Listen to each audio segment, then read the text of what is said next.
আজকে আসলাম হাইটে আসলাম একটু তো সোমবার তোমার মানে আজকে থেকে নাইটে হয় ডে হয় আমার মনে হয় আজকে থেকে দিনই আছে। তো হাইটে আসলাম স্নান টান করে খাওয়া দাওয়া করে কাপড়ও ধোয়া ছিল কিছু কাপড়ও ধুলাম। আর আজকে মনে হচ্ছে রুটি আর আলুর তরকারি ভালোই হয়েছিলো, খারাপ নেই। আমার দিন দিন ওটাই খেতে খেতে ভালো লাগে যাবে, প্রথমে একটু খাওয়া লাগবে তারপরে ভালো লাগবে।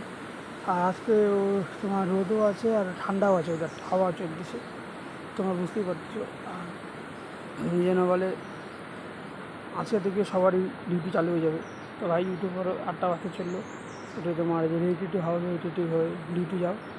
আর কারা কারা কালী পূজার আগে আগে ছুটি যাচ্ছ বা চলে গেছো বা যাওয়ার ইচ্ছে ভাবতেছো তারা কমেন্টে জানাও।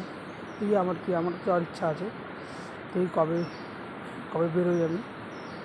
আর তোমার হলো কী জন্য বলে কারণে গেছি এই আজকে মনে হচ্ছে হাওয়াটা আছে ওই জন্য, গরমটাও হবে একটু পরে। আর হলো কিছুক্ষণ পর বেড়াটা উঠুক, রোদ উঠবে, ভালোই রোদ উঠবে। আর এখানে হালকা হালকা ঠান্ডা পড়ে গেছে। তোমার আজকে এতটুকুই, আবার পরের যে ভিডিওতে দেখা হবে।